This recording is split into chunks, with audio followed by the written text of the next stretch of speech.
পরিবর্তনের সরকারে এর আগে অনেকেই পাপের প্রায়শ্চিত্ত করেছেন। এখন আজকে প্রথম দফায় বাংলার যোগ্য শিক্ষকরা পাপের প্রায়শ্চিত্ত করতে যাচ্ছি। রাজ্য সরকারের যে সংগঠিত দুর্নীতি আর দুর্নীতির যে ভয়াবহ রূপ, সেই পাপের প্রায়শ্চিত্ত করার জন্য দ্বিতীয়বার একই পরীক্ষায় বসতে যাচ্ছি।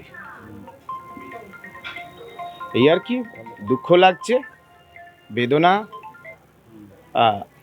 যে এইরকম একটা করুণ দিন শিক্ষকদের, যোগ্য শিক্ষকদের দেখতে হলো। তারা দোকান কাটা, তারা নিজেরা লিস্ট ওয়ান একটা তালিকা দিয়ে বলছে আমরা চাকরি চোর, আমরা রেড চার্টে চাকরি বিক্রি করেছি। তারা আবার এই নিয়োগ করছে, ফলে মানুষের সন্দেহ আছে, আমারও সন্দেহ আছে, কিন্তু আমায় যেহেতু কদাচিৎ আমি একটা অভিযোগ করব না, যদি দুর্নীতি হয়, শুনেছি প্রশ্ন বিক্রি হচ্ছে, এইসব যদি হয় কোর্টের দৃষ্টি আকর্ষণ করব।